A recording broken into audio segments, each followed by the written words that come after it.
Good morning, friends. Welcome to my YouTube channel Knowledge Hub. I am Manik कोटगिरे। जैसे कि हमने start किया था साइंस एंड टेक्नोलॉजी स्टैंडर्ड 10 का पार्ट फर्स्ट। इसके अंदर हमने हमारे ग्रेविटेशन चैप्टर को स्टार्ट किया था। पहले सेशन में हमने ग्रेविटेशन और उसके बारे में कुछ डिटेल्स हमने देखे थे। अब हम इस सेशन के अंदर आगे बढ़कर हम स्टार्ट करेंगे Newton's universal law of gravitation हम देखेंगे। ओके, जो पहले सेशन में हमने केपलर्स के बारे में देखा था, केपलर्स लॉ क्या होता है। Okay, Kepler's laws of motion और केपलर्स के कुछ लॉज हमने देखे थे जो ऑर्बिटरी मोशन ऑफ प्लैनेट के बारे में थे। उसके बाद हम Newton's universal law of gravitation के बारे में देखेंगे। अब देखो न्यूटन्स ने क्या किया कि जो केपलर ने जो भी लॉज बनाए थे प्लैनेटरी मोशन के बारे में, उस लॉ को स्टडी करके उसको एक फॉर्मुलेट करके हमारे पास उस इफेक्ट ऑफ फोर्स, जो भी सेंट्रीपिटल फोर्स एक्ट हो रहा था, उसका मैग्नीट्यूड हमारे पास एक फॉर्मूला बनाया न्यूटन ने। ओके, सेंट्रीपिटल फोर्स का क्या मैग्नीट्यूड है, एफ का फॉर्मूला हमारे पास नहीं था। जो एफ का फॉर्मूला कितना फोर्स एक्ट होता है किसी भी ऑब्जेक्ट के ऊपर, तो ये फॉर्मूला इस लॉ के केपलर्स के लॉज का यूज कर न्यूटन ने बनाए, हमारे सामने रखे। अब हम देखेंगे न्यूटन्स लॉ और Newton's universal law of gravitation क्या कहता है। Newton's universal law of gravitation कहता है कि every object in the universe attracts every another object with definite force. और जो फोर्स है और उस फोर्स की वैल्यू क्या है, this force is directly proportional to the product of masses. Okay, keep in mind this force is directly proportional to the product of masses of the objects and inversely proportional to the square of the distance between them. Let us say these are the two objects m1 and m. These are the two objects. For example, this is the small object, m1 is the bigger object and m2 is the small object having a mass m1 and m2. Okay, this m1 and m2 are the masses of these two objects. These two objects are placed at some distance d. Distance between these two objects is d, let us say. According to this law, universal law of gravitation, the force acting or any objects attracts any another objects in the universe with a definite force, and that force, value of that force is F is directly proportional to the product of masses m1 and m2 and inversely proportional to square of distance between them. Okay, so F is directly proportional to m1 and m2 and inversely proportional to square of distance between them means d square. Okay, तो इस law के तहत हम क्या बोल सकते हैं कि F is directly proportional to the product of masses m1 and m2 and inversely proportional to the square of distance between them. अब जैसे कि हमने पहले लॉ के अंदर इस डायरेक्टली प्रोपोर्शनलिटी साइन को हमने इक्वेट करके एक कांस्टेंट को रखा था k को। अब यहाँ पे हम क्या रखेंगे, F is equal to g m1 m2 upon r square. G is the constant and उस constant को हम बोलते हैं constant of proportionality and this proportionality is called as universal gravitational constant. हम उस constant को और एक नाम बोल सकते हैं universal gravitational constant. ओके, ये universal gravitational constant है।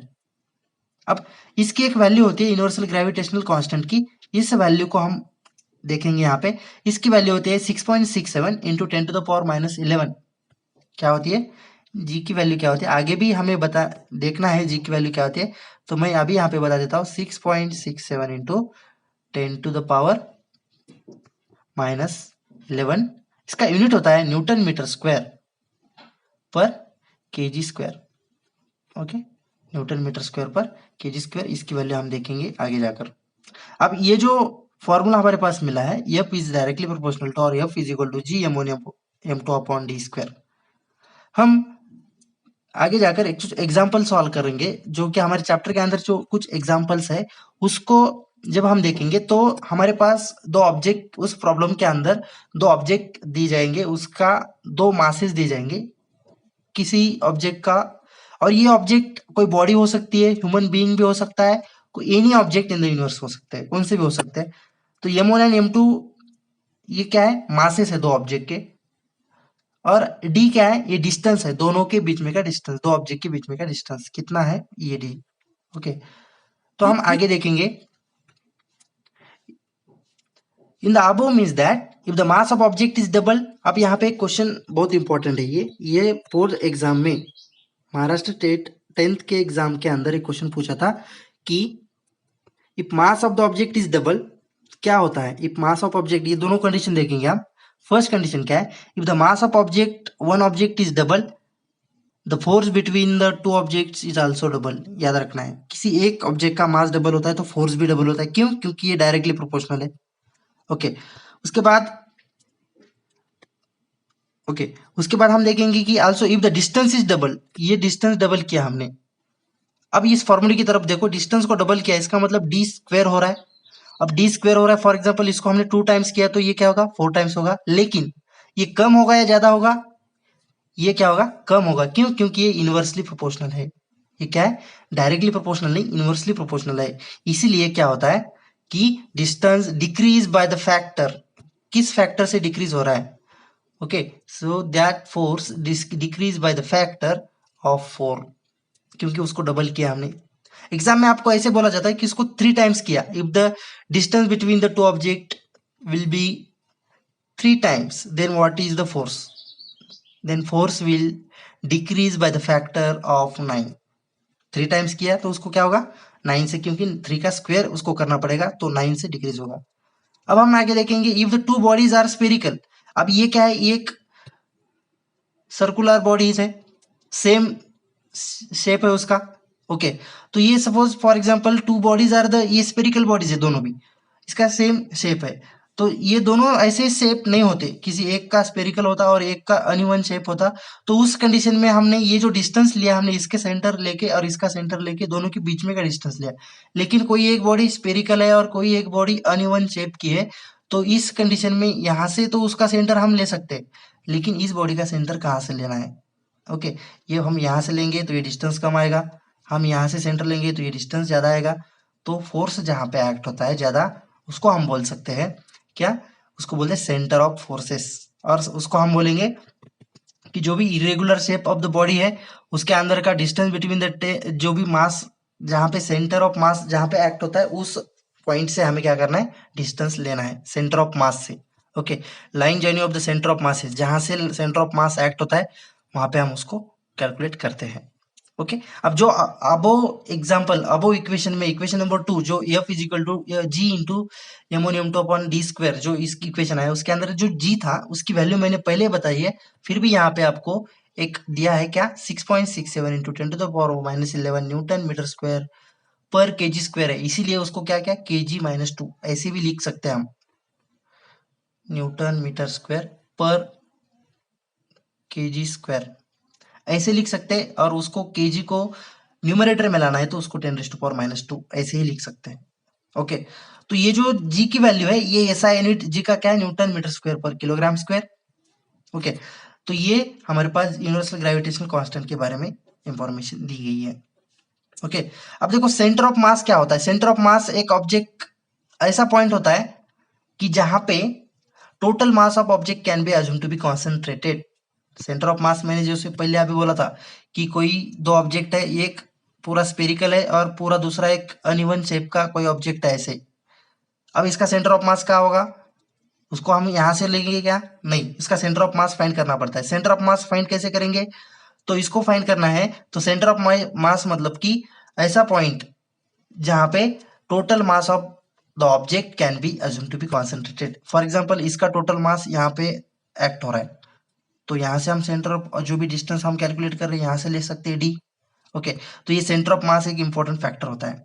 अब centre of mass of spherical object having a uniform density is to be geometrical centre. जो भी यूनिफॉर्म डेंसिटी वाले जो भी स्पेरिकल ऑब्जेक्ट्स है, फॉर एग्जांपल ये और ये इसकी यूनिफॉर्म डेंसिटी है फॉर एग्जांपल, तो इसका जियोमेट्रिकल सेंटर जो भी आएगा वो उसका सेंटर ऑफ वहां से हम डिस्टेंस ले सकते हैं। लेकिन जो कोई अनइवन शेप का होगा तो उसको हमने क्या करना पड़ेगा, सेंटर ऑफ मास फाइंड करना पड़ेगा यूनिफॉर्म डेंसिटी के तहत। ओके सो हम देखेंगे आगे बढ़कर यूनिफॉर्म सर्कुलर मोशन, और हम उसको ऐसे भी बोल सकते हैं कि मैग्नेट ऑफ सेंट्रीपिटल फोर्स।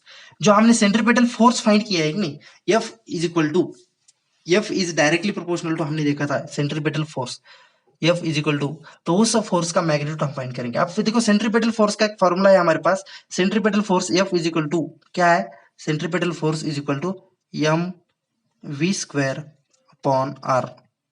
अब देखो जितने भी फॉर्मूलेज और जितने भी ये मैं पढ़ा रहा हूँ उसके नोट्स मैं आपको डिस्क्रिप्शन बॉक्स में जो भी लिंक रहेगी उसके ऊपर एक पीडीएफ फाइल दे वहां पे अपलोड करूंगा। आपको डिस्क्रिप्शन बॉक्स में जाकर वहां पे देखना है कि इसकी पीडीएफ, ओके, जो भी नोट्स हम यहाँ पे चैप्टर पढ़ रहे हैं उसकी पीडीएफ मैं दे दूंगा आपको, ओके, नोट्स के फॉर्म में। तो वहां पे उस नोट्स के ऊपर आपको मिलेंगे सब फॉर्मूले एक पेज के ऊपर, ओके। जितने भी फॉर्मूलेज हम देख रहे हैं, फॉर एग्जांपल हमने पहला फॉर्मूला जो केप्लर्स लॉ के अंदर देखा था, उसके बाद हमने नेक्स्ट फॉर्मूला देखा एफ इजिकल टू जी एमोनियम टू अपन आर स्क्वायर और डी स्क्वायर।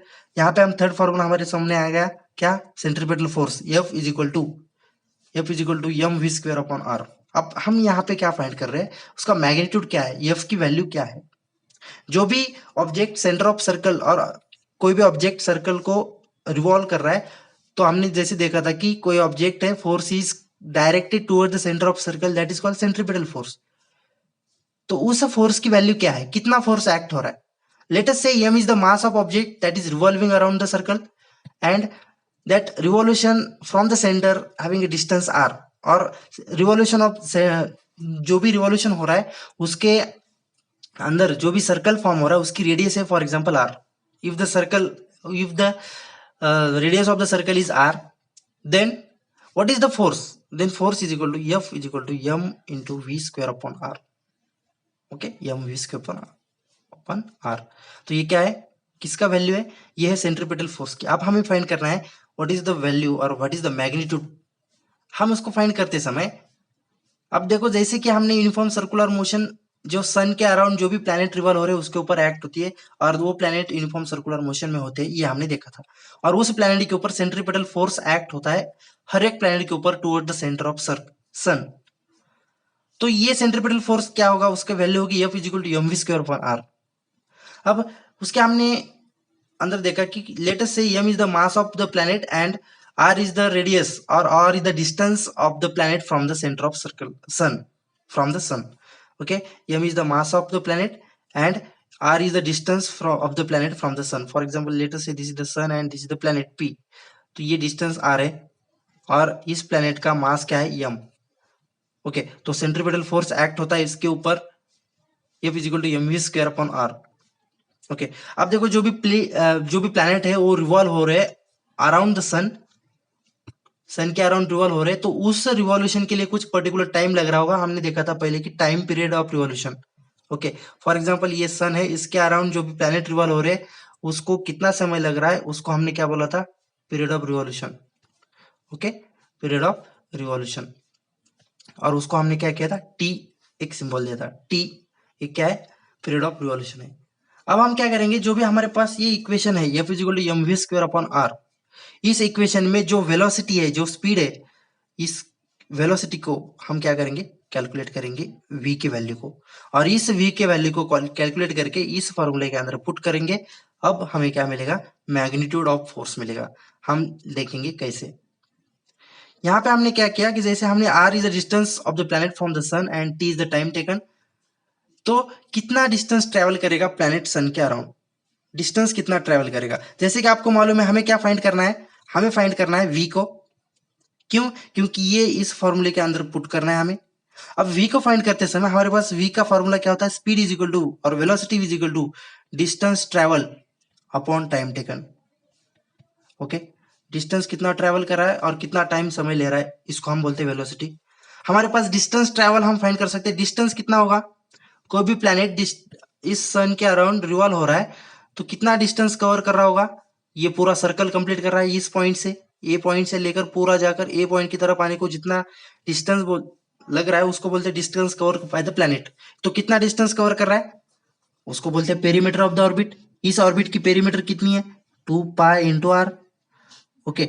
जितनी रेडियस है उतनी उसकी पेरीमीटर बढ़ेगी, जितनी ज्यादा रेडियस से ऑर्बिट फॉलो कर रहा है कोई अदर प्लैनेट उसका पेरीमीटर ज्यादा होगा, इसका मतलब वो डिस्टेंस ज्यादा कवर करेगा, ओके। तो सेम यहाँ पे distance cover by the object is equal to क्या है, 2 पाई इंटू आर।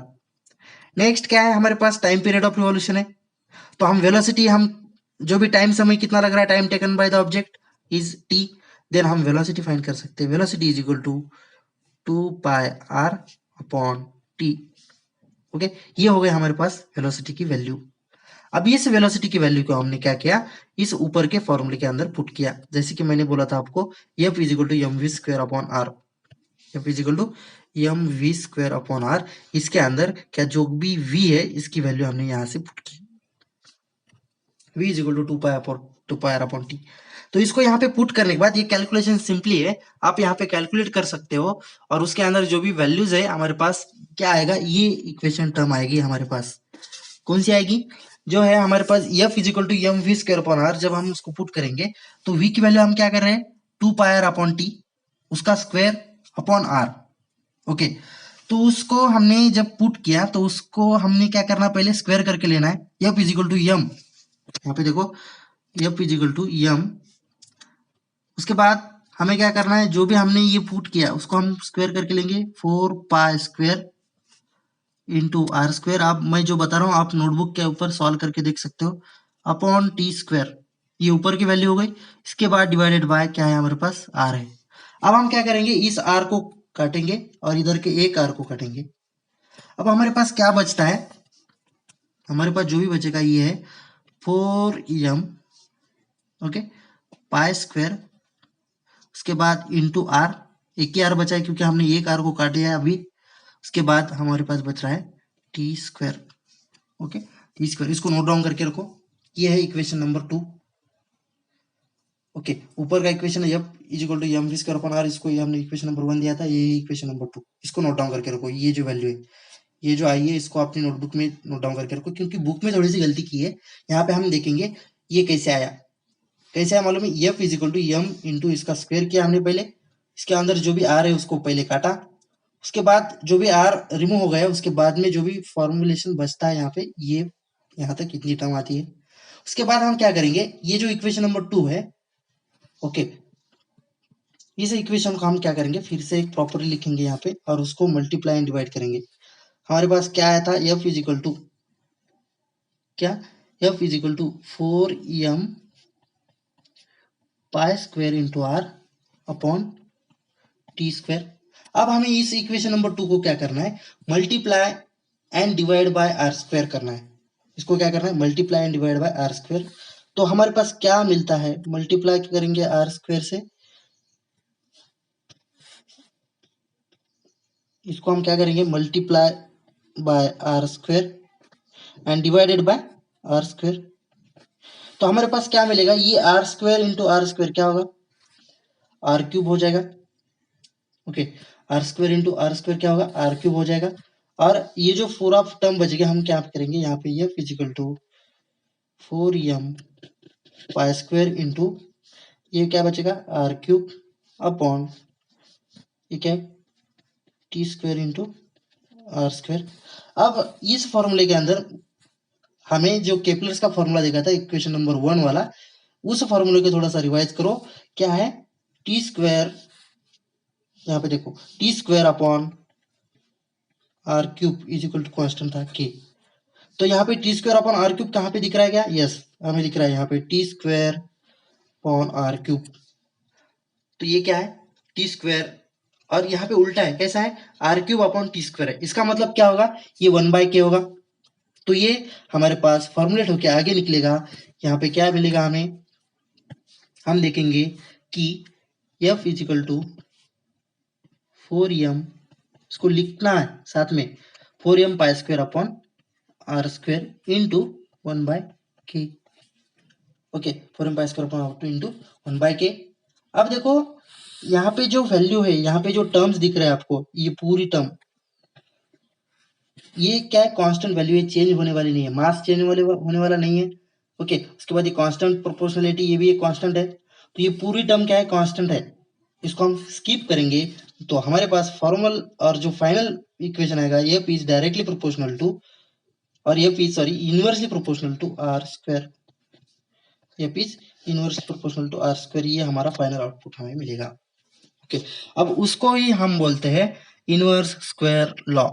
इसको हम क्या बोलते हैं, इनवर्स स्क्वायर लॉ। तो ये हमें एक बार नोटबुक के ऊपर खुद सॉल्व करके देखना है प्रॉपरली। उसको एग्जाम में हमें पूछा जाता है क्वेश्चन कि what is inverse square law और हाउ इट इज फॉर्म और how it is discovered by the Newton.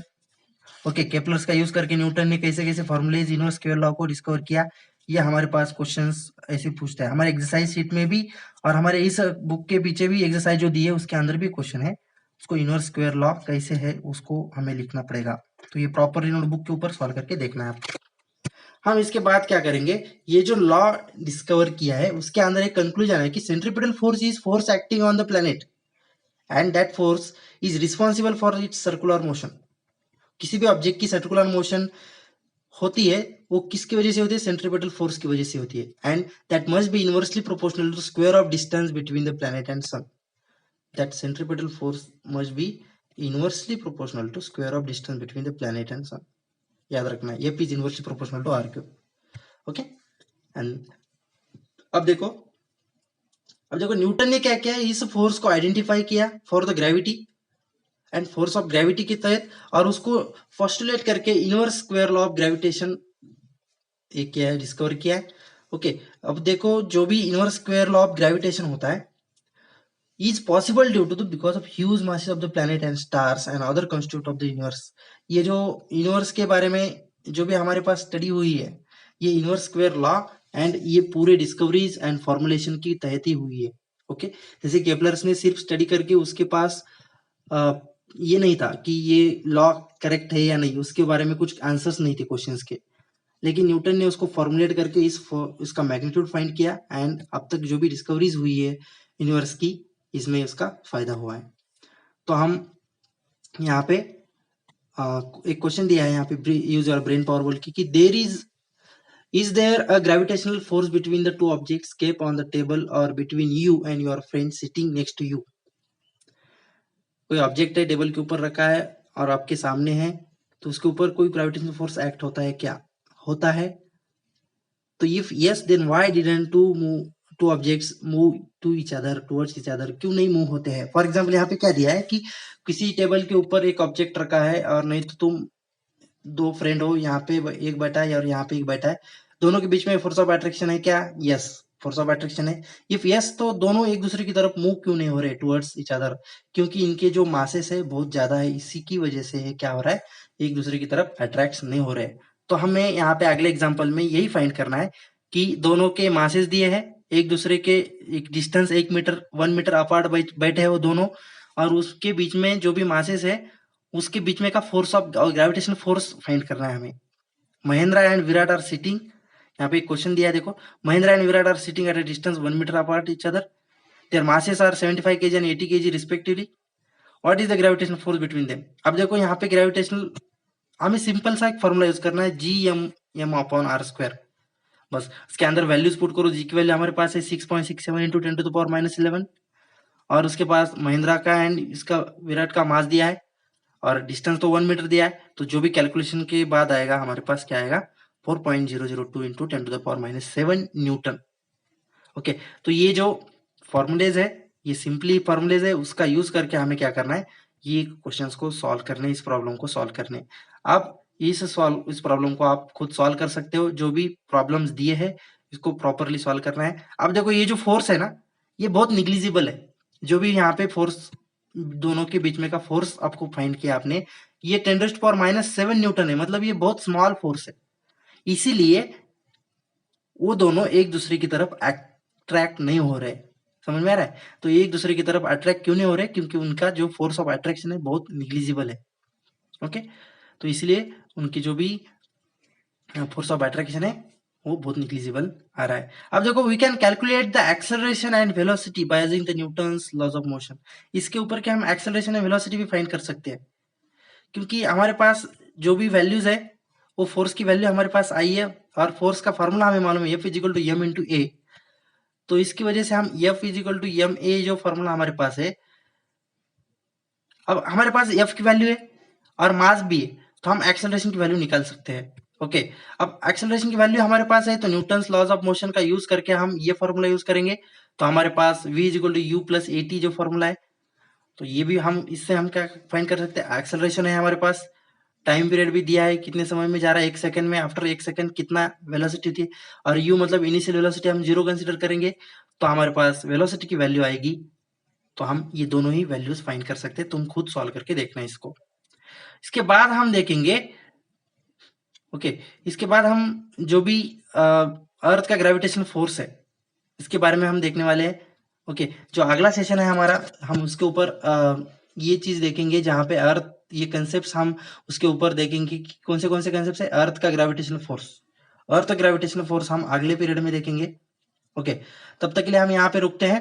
अब ये दोनों एग्जाम्पल सॉल्व करके देखना है, और जितने भी फॉर्मूलेज अब तक हमारे इस सेशन में और अगले पहले सेशन में जितने फॉर्मूलेज हमारे पास आए उसको नोट डाउन करके रखना, उसको रिवाइज करना है, और अगला जो भी पोर्शन है उसको थोड़ा सा रिवाइज करके हम नेक्स्ट सेशन को स्टार्ट करेंगे। तो तब तक के लिए हम रुकते हैं। हमारे चैनल को सब्सक्राइब कीजिए ताकि आपको नए वीडियोस और नए जो भी सेशन पार्ट 3 आएगा उसके नोटिफिकेशन मिले।